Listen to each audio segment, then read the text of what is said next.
Welcome to my library. I love reading all kinds of books. Today I'm going to read a book called Owl Moon. It was written by Jane Yolen, illustrated by John Schoenherr. I love this book. Let's get started. Owl Moon by Jane Yolen, illustrated by John Schoenherr.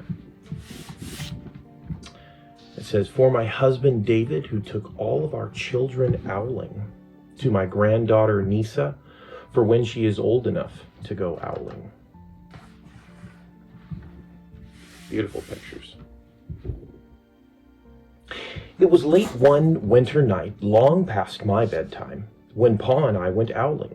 There was no wind, the trees stood still as giant statues, and the moon was so bright the sky seemed to shine.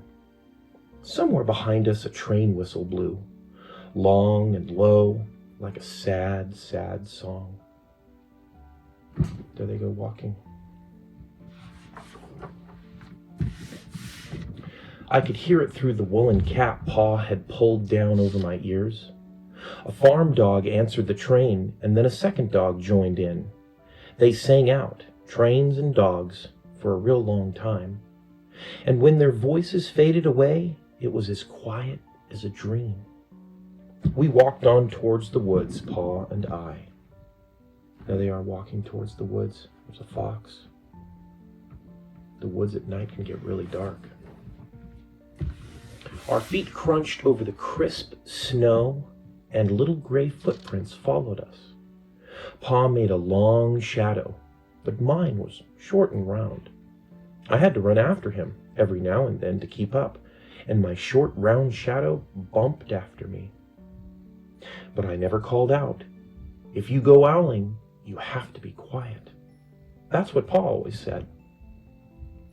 I had been waiting to go owling with Pa for a long, long time. We reached the line of pine trees, black and pointy against the sky, and Pa held up his hand. I stopped right where I was and waited. He looked up, as if searching for the stars, as if reading a map up there. The moon made his face into a silver mask. Then he called, "Hoo-hoo! Hoo! Hoo! Hoo!"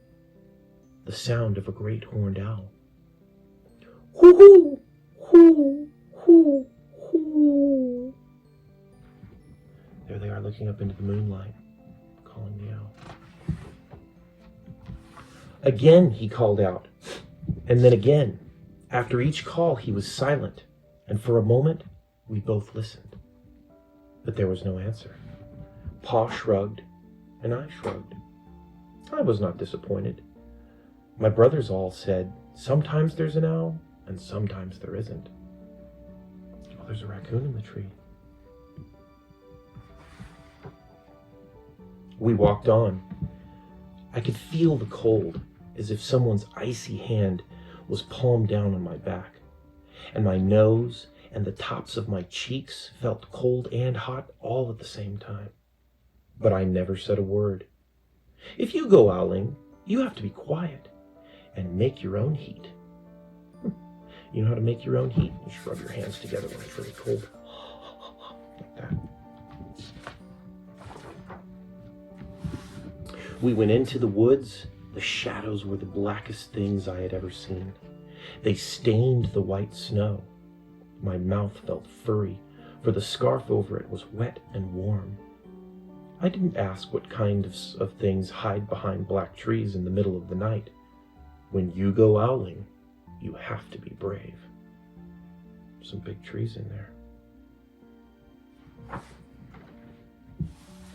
Then we came to a clearing in the dark woods. The moon was high above us. It seemed to fit exactly over the center of the clearing, and the snow below it was whiter than the milk in a cereal bowl. I love big clearings in the woods. When it's not wintertime, it's usually green grass. It's a meadow. It's really pretty. Well, there's a deer in the picture. I sighed, and Pa held up his hand at the sound. I put my mittens over the scarf over my mouth and listened hard. And then Pa called again. "Hoo-hoo! Hoo! Hoo! Hoo!"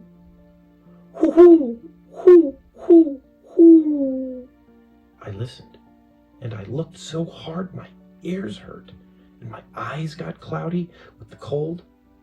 Pa raised his face to call out again, but before he could open his mouth, an echo came threading its way through the trees. Woo-hoo, hoo, hoo, hoo. Pa almost smiled. Then he called back, hoo, hoo, hoo, hoo, just as if he and the owl were talking about supper, or about the woods, or the moon, or the cold.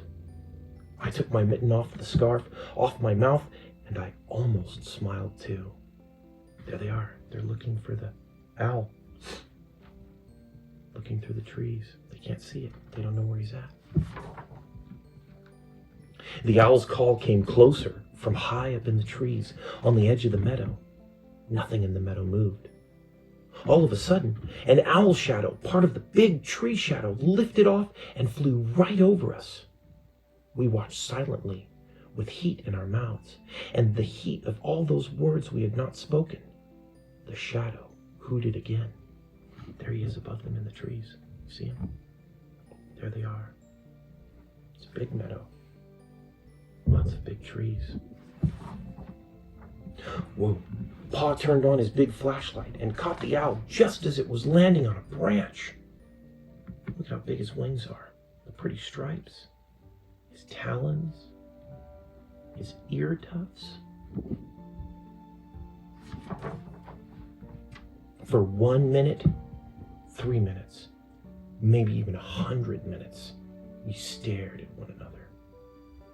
It was a staring contest. I think if I was to stare at an owl, I think the owl would win. Look at how big his claws are. His tail feathers. Big, puffy, almost furry-like chest. Then the owl pumped its great wings and lifted off the branch like a shadow without a sound. It flew back into the forest. Time to go home, Pa said to me. I knew then I could talk. I could even laugh out loud. But I was a shadow as we walked home. There goes the owl. When you go owling, you don't need words or warm or anything but hope. That's what Pa says. The kind of hope that flies on silent wings under a shining owl moon. That's the end. This book was awarded the 1988 Caldecott Medal by Scholastic. Wasn't that a great book? I like that book. I've seen lots of owls out in the wild. I've had maybe sometime I'll tell you a story about an owl that stared at me and I talked to it. It was pretty cool when I was younger. Well, I hope you enjoyed this book and that you come back to my library so we can read together again.